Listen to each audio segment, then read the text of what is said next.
And he is this saint and some dude who used to be around hundreds of years back. He has written lots of kritis. Our job is to learn the kritis from the teacher, sing it on stage, and then go back to studies or soccer or baseball or something.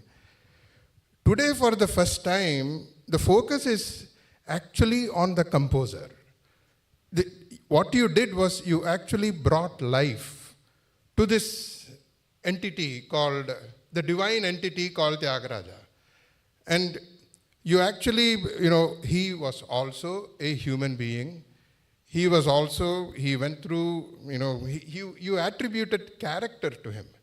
You attributed, how strong he is. And he is not a weak person. And actually, we have been seeing that picture, that green painting or yellow, whatever color that is, but it's as if the picture came to life.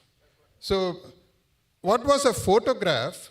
In the culture, you have the photo and the Google, the video, suddenly that picture came to life as if the photo became a video. Thanks to you. So, I just wanted to share that. Thank you. And very well said, Mama and Nathan. I truly want to thank you. It was a very engaging presentation. And the fact that a lot of our youngsters are here tells the story in itself.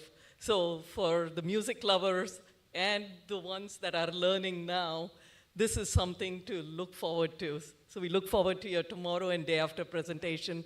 Thank you, everybody. We will take a short break for dinner right now. Oh, okay.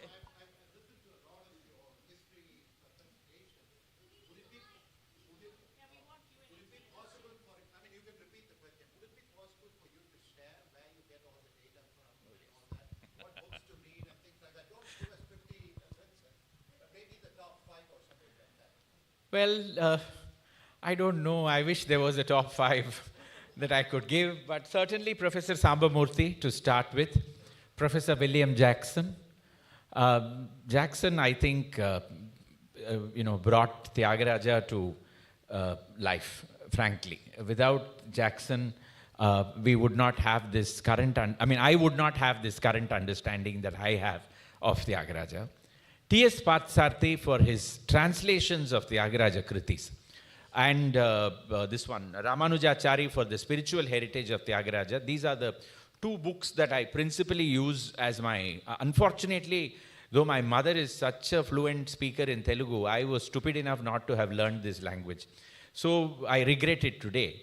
But I use T.S. Parthasarathy and I use Ramanujachari as the 2 references for my learning of the lyrics of Tyagaraja. I would say that these are the 4 main books. But what is very important, in my opinion, when you present a life like this is to look beyond just the music. So you have to look at Tanjavur history, the Maratha history, the East India Company history, Madras history.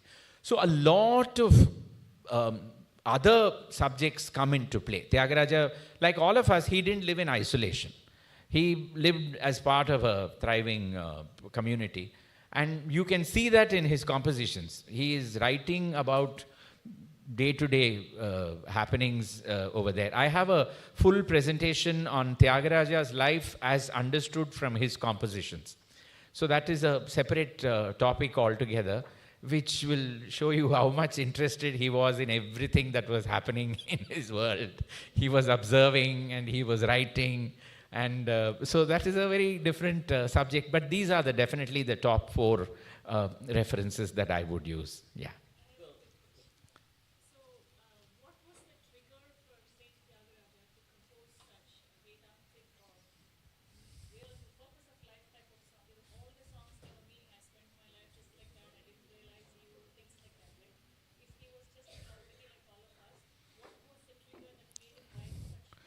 I would never say that he was a worldly person like all of us. He was extraordinary. There is no doubt about it. The question was, why do you think he composed with such spiritual import in his compositions? That I was wasting my life leading a normal householder's life when I did not understand the truths. These are sentiments that keep coming in Tyagaraja's compositions. I would never call him an ordinary man. In fact, I keep this S. Rajam portrait I keep it in my study room. He's there with Dikshitar and Shama Shastri. I'll tell you, every day morning, as soon as I get up, that's the first thing I go and take a look and say, you three guys, outstanding. We should all aspire to be like you.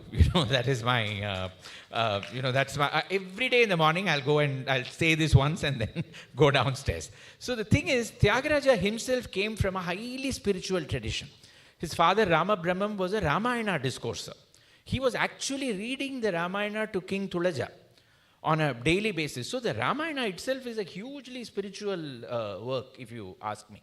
So that was definitely a very, very important trigger, that love for Rama, the love for Ramayana, the adulation for Rama, and Rama as the ideal person. So these were all, Tyagaraja had imbibed it right from a very, very young age. And so that really starts his, his journey into. Now, what makes a person a philosopher or a spiritual person? That's a very individual journey. Like, why do you think Sarvapalli Radhakrishnan became such a great philosopher and teacher when there was nobody else in his family who took to it before him? So I think that is an individual trigger. But definitely Rama comes as a part of his ancestral. He says, Nivera Kula Dhanamu.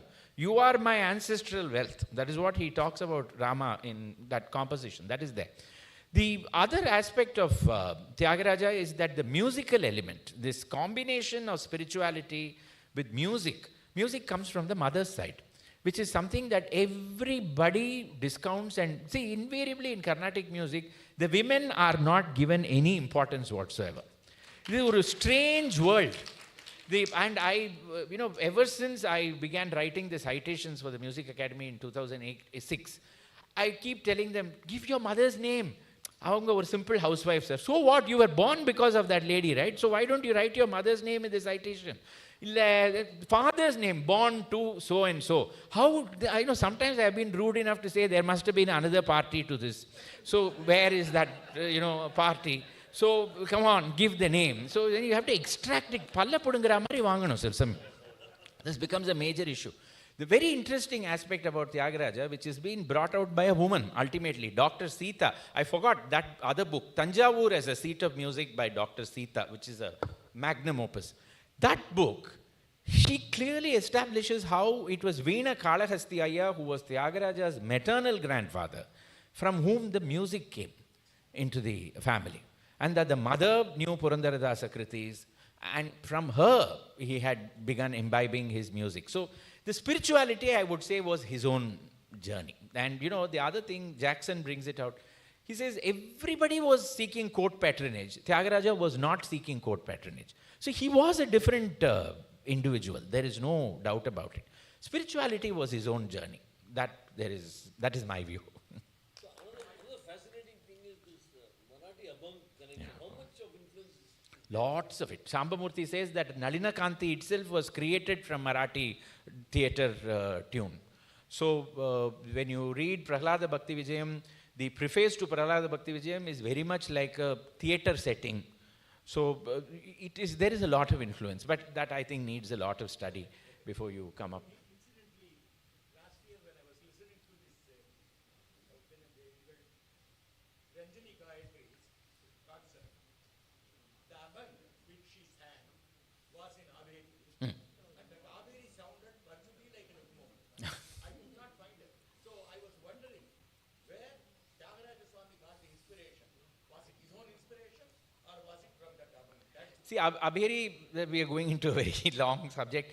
The Abheri in which he composed Nagumomo is not the raga in which we sing it today. Today we sing it in Karnataka Devagandhari. Abheri by itself is a very old raga in Carnatic music, unlikely to have come from the Marathi tradition. But yes, there is an influence there. Sorry, you are going to ask something. Yeah.